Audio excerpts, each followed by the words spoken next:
की कोयले कुंडा फैक्ट्री से निकला है आज 5 नंबर कामत गए ना, ठीक है। जाए पहले हिंदी बोलो बाबू, हिंदी बोलो। आप लोग किस फैक्ट्री में काम कर रहे थे जो वहाँ से निकाल के आप लोगों को भगा दिया? गेट वाला देख लिया, 2 बंदे खड़े था, तो उसकी बाद बाबू को बोला था। मैंने फिर 5:30 निकल गया, तो उसकी बाद कह रहे वो जो बाबू का लड़का है उसने बुला के कह रहे आपका ये कागज दिखा दे। तो इसने कह रही इसमें तो बांग्ला लिखा हुआ है और ये हिंदी में अगर लिखा रहेगा तो चल जाएगा काम, लेकिन बांग्ला ग्रुप नहीं होना चाहिए, हिंदी में रहना चाहिए। तो अगले बार बोल रही है तो यहाँ पे क्या लिखा हुआ है, तो मैंने बोला उत्तर दिनाजपुर लिखा हुआ है। उसके बाद कह रहे बाबूजी तो यहाँ पे खड़े मत रहो, यहाँ से चले जाओ। हम करे तो करे क्या करें? ये पानीपत में 2 दिन से लगातार हमारे खास करके पश्चिम बंगाल के ग्वालपोखर के रहने वाले लोगों को जिस तरह से उनका नागरिकता चेक करने के लिए, उसका आईडी वेरीफाई करने के लिए लेके जाया जाता था और कुछ लोगों को उठा कर लेके गए भी। और आज हमारे ग्वालपोखर के धर्मपुर लोधन के आसपास के जो धर्मपुर बगला डांगी है वहाँ से मुनाजिर नाम से था और एक शेर मोहम्मद, जो अभी वो लोग हमारे यहाँ कृष्णा गार्डन पहुंचे हैं 2 दिन बाद। और अभी जो हमारी बहन जो कह रही थी कि 5 नंबर फैक्ट्री पानीपत के अंदर 29 सेक्टर में इन लोगों को फैक्ट्री से बाहर कर दिया गया है कि आप लोग पश्चिम बंगाल के हैं, उत्तर दिनाजपुर के हैं, बंगला में लिखा हुआ है। तो जिस तरह से आप हमारे ग्वालपोखर के लोगों को जिस तरह से काम करने से उन लोगों को फैक्ट्री में जाने से रोका जा रहा है, इस पर हमारे बंगाल की सरकार, चीफ मिनिस्टर ममता बनर्जी जी जितना जल्दी हो सके, हरियाणा सरकार और सेंट्रल सरकार मोदी जी से जितने जल्दी हो सके बात करें तो अच्छा होगा।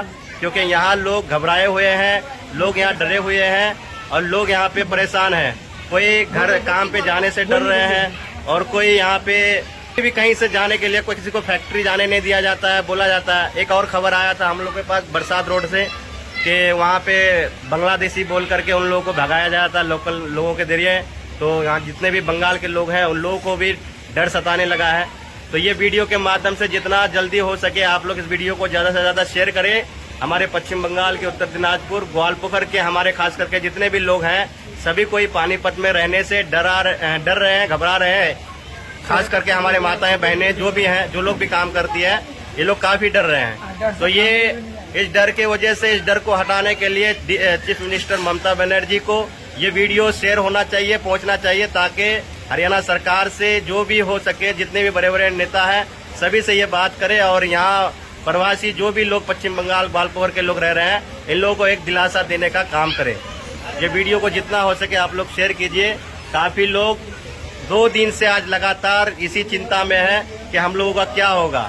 शायद हम लोग ये आंटी भी कुछ कह रही है, सुनिए। खाना पानी भी छोड़ दिया हम लोग, कहाँ से खाना पानी भी नहीं खाया।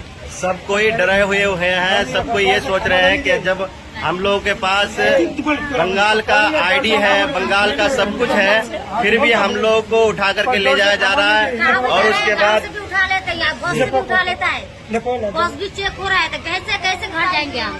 कैसे लगे घर जाएंगे? जब से ये मोदी जी सरकार बना तब तक तो नुकसान ही होता है। लॉकडाउन कर दिया, लॉकडाउन के बाद नोटबंदी के बाद क्या नाम कहते हैं, कोरोना हो गया। कोरोना के बाद पहले सब तो हड़ताल कर रहे हैं। कैसे खाएंगे बंगाली लोग? हम लोग मुसलमान है। जो भी बंगाल के लोग हैं यहाँ पे रह रहे हैं, इन लोगों को डर सता रहे हैं। मैं हरियाणा सरकार से यही निवेदन करूंगा कि अगर हमारे यहाँ पे कोई भी बांग्लादेशी रह रहे हैं तो अगर हम लोग को इस बात का आशंका होगा तो हम लोग खुद बताएंगे कि कोई यहाँ बांग्लादेशी रह रहे हैं। जब हम लोग बांग्लादेशी है ही नहीं है, हम लोग सारे इंडियन हैं, बंगाल के रहने वाले हैं। अगर हम लोगों को किसी तरह से अगर परेशान किया जाता है तो मैं हरियाणा सरकार से यही निवेदन करूंगा, जो भी लोग यहाँ डरे हुए हैं, घबराए हुए हैं, सरकारी अधिकारी जो भी हो, हम लोगों को एक आश्वासन दे कि आप लोग चिंता में ना रहे, आप लोग घबराइए मत।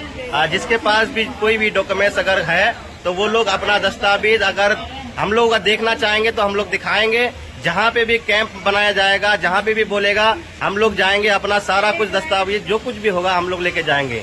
हमारा हरियाणा सरकार से यही निवेदन है कि हम लोगों का आईडी चेक करे, इससे हम लोगों को कोई दिक्कत नहीं है, लेकिन किसी को परेशान ना करे। कोई फैक्ट्री वाले हम लोगों को परेशान ना करे या कोई फैक्ट्री वाले हम लोगों को काम पे आने से उन लोगों को रोका ना जाए। ये बहन जी हमारे कह रहे हैं कि आज इन लोगों को 29 सेक्टर से 5 नंबर फैक्ट्री से निकाला गया। तो इस वीडियो को जितना हो सके चीफ मिनिस्टर ममता बनर्जी तक ग्वालपोखर के लोग ज्यादा से ज्यादा शेयर करें, ताकि हमारे बंगाल के चीफ मिनिस्टर ममता बनर्जी जी हरियाणा सरकार से हो या मोदी जी के कैबिनेट मिनिस्टर किसी से भी हो, जितना जल्दी हो सके बात करें और हरियाणा में रहने वाले जो भी बंगाली लोग हैं इन लोगों को एक हिम्मत मिले, हौसला मिले और इन लोगों को कोई परेशान ना करे, या कोई भी अधिकारी किसी को भी उठा करके लेके जा रहे हैं और उनका कोई पता नहीं लगता है, ये भी ऐसा नहीं होना चाहिए।